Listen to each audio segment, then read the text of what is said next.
Hi everyone, this is Joanna. Thank you so much for joining me. Today I wanted to show you how to make a fake wood pendant. So let's get started. I'm gonna use the stamp right here, which I have used in the past, and it's actually from Stampin' Up! High Tide set. It's the water stamp, but it looks so good as wood that I had to try that out, and it worked out great. So let me show you how I do it. I'm just going to go ahead and stamp it onto the clay, and you want to make sure that you get a really good impression because you want all the grooves to be there. I'm going to trim my white. I'm going to trim it more in a little bit, but for now that's it. And there you go. I got a really nice impression here. So let me go ahead and, actually this is going to be just a little bit too big. So let me trim it at an angle here. And just here, it's a little bit too wide for me. Just like that. And I'll give it a nice cut here.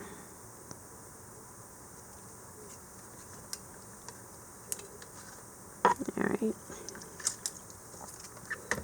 so this is my pendant here, and I wanted to kind of look irregular here at the bottom, so you don't want it to be too perfect looking.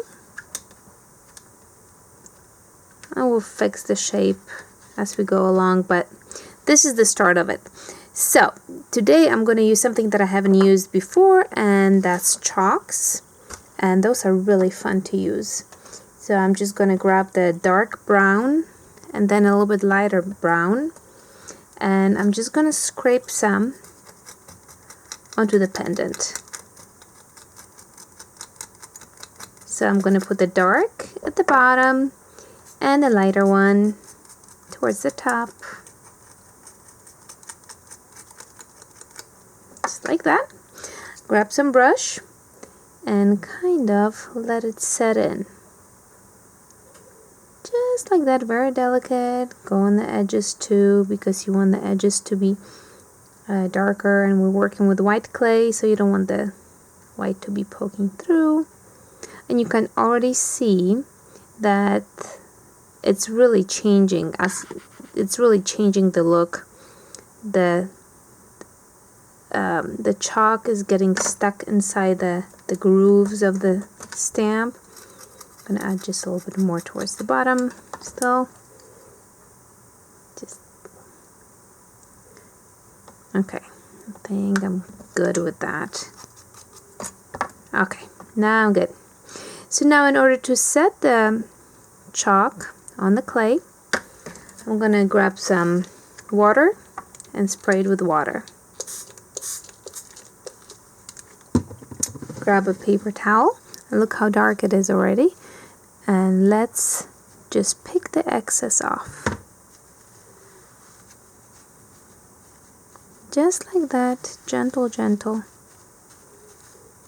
Alright, I think I want to add just a little bit more. You can do that, and the clay is still wet, so you really don't need to spray it with water right now. It just gets absorbed. And a little bit of the lighter one on top.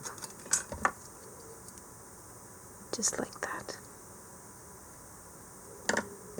Let me grab this and wipe it here so that we're not working on wet surface. But you see how it's starting to look like wood? It's really nice. I really like it. And now, let me see. Let me grab some scraps here.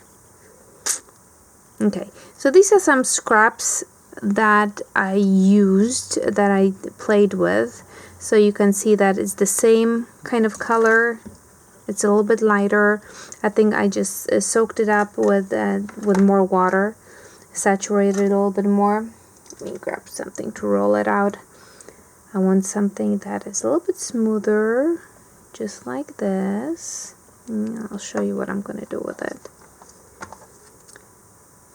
So I'm going to make a little band for the top. So I want the color to be irregular, just like this.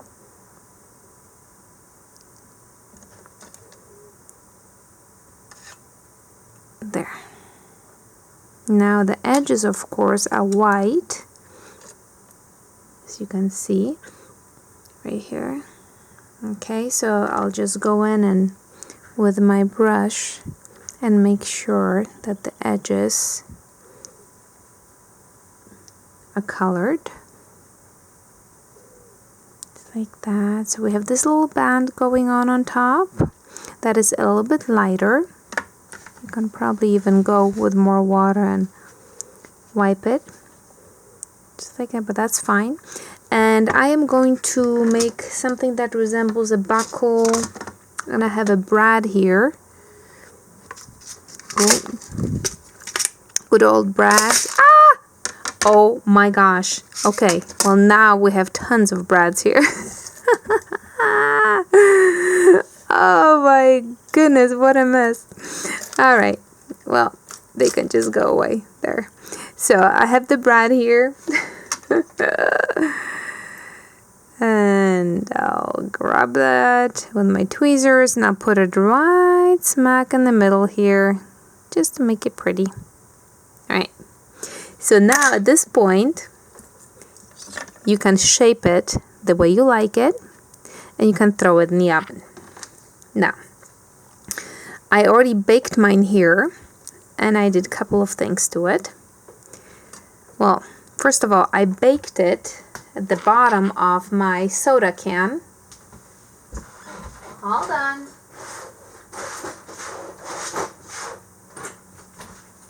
If you guys have not seen me use it, that's the bottom of the soda can. That's why you get this really nice bend here. And also, when I got it out of the oven, I distressed it a little bit. So basically, without putting it under the water, because usually you use the sanding paper under the water, I just went and I distressed it a little bit. So you have all those fun irregularities. Anyways, you can see that I shaped it a little bit different here. So I actually like this shape better. So I'll probably go back and reshape it.